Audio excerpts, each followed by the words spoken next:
আল্লাহ রাব্বুল আলামিনের কাছে আমাদের মনের একান্ত কামনা বাসনাগুলোকে পূরণ করবার জন্য একটি বিশেষ পথ বাতলেছেন আমাদেরকে প্রিয় নবী সাল্লাল্লাহু আলাইহি ওয়াসাল্লাম, আর সেটি হলো ইসমে আযম।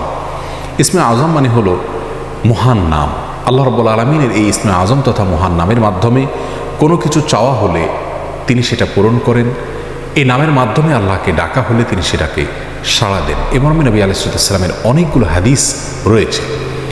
অনেক উলামা একরাম ইসমে আযম সম্পর্কে বলেছেন যে এটি হলো আল্লাহ রাব্বুল আলামিনের যে মূল নাম আল্লাহ, সেটি তার অনেকগুলো গুণবাচক নাম আছে। তমধ্যে থেকে আল্লাহ রাব্বুল আলামিনের যে মূল নাম আল্লাহ, এই নামের মাধ্যমে আল্লাহ রাব্বুল আলামিনকে ডেকে যদি বান্দা কোনো কিছু চান কায় মনোবাক্যে অন্তরের গভীর থেকে, তাহলে সে দোয়া আল্লাহ রাব্বুল আলামিন অবশ্যই কবুল করেন।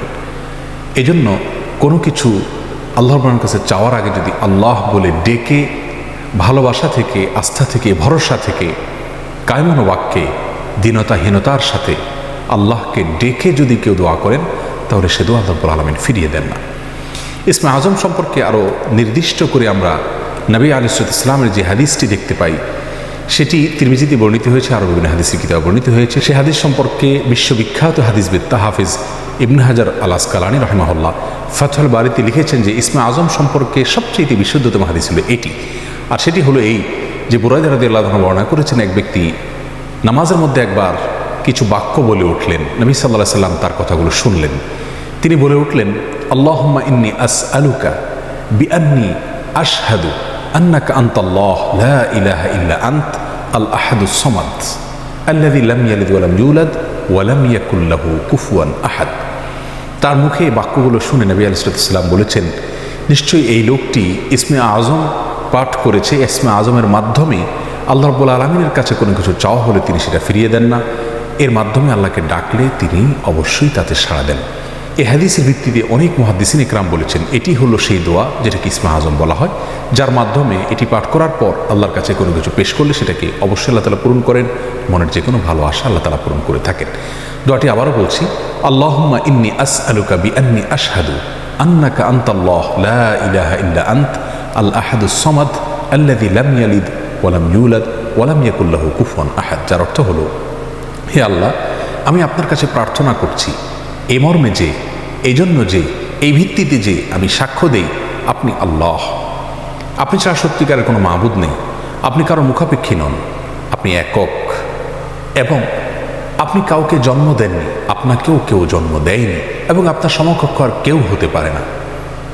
এই বাক্যগুলো পাঠ করে আল্লাহ রাব্বুল কাছে কোনো চাওয়া পেশ করলে তিনি অবশ্যই সেটি পূরণ করেন। কেউ যদি অত্যন্ত সংক্ষেপে ইসমে আযমের মাধ্যমে দোয়া করতে চান, তাহলে তিনি আল্লাহ রাব্বুল আলামিনের প্রতি আন্তরিকতা, ভালোবাসা, শ্রদ্ধা, বিশ্বাস, ভক্তি এবং ভরসা রেখে আল্লাহকে ডেকে ডেকে মায়ার সাথে, মমতার সাথে, আল্লাহর অনুগ্রহগুলোর কথা স্মরণ করে আল্লাহকে ডেকে ডেকে তার মনের চাওয়াগুলো পূরণ করবেন। এটা হবে ইসমে আযমের সবচেয়ে ছোট ভার্সন।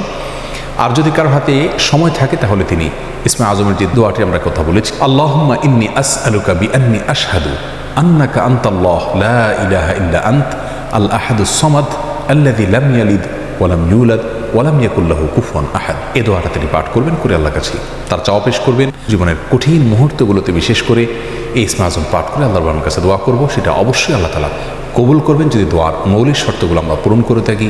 হালাল বক্ষণ করা, কায় মনোবাক্যে দোয়া করা এবং দোয়ার ক্ষেত্রে আন্তরিকতা এবং ঐকান্তিকতা থাকা, এই বিষয়গুলোকে যদি খেয়াল করে আমরা দোয়া করি, ইনশাআল্লাহ বিইذনিল্লাহ আল্লাহ তাআলা আমাদের সে দোয়া পূরণ করবেন। কোনো কারণে সে দোয়া যদি পূরণ হতে আমরা না দেখি, তাহলে সন্দেহাতীতভাবে আমাদের বিশ্বাস রাখতে হবে এটা পূরণ এই মুহূর্তে না হওয়ার মাঝে আমাদের জন্য কল্যাণ নিহিত আছে। আল্লাহ তাআলা এর বিনিময়ে আমাদেরকে আখিরাতে দিবেন।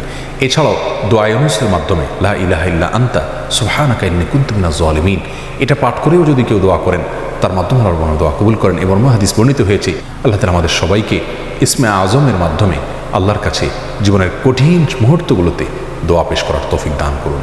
আসসালামু আলাইকুম ওয়া রাহমাতুল্লাহি ওয়া বারাকাতুহু।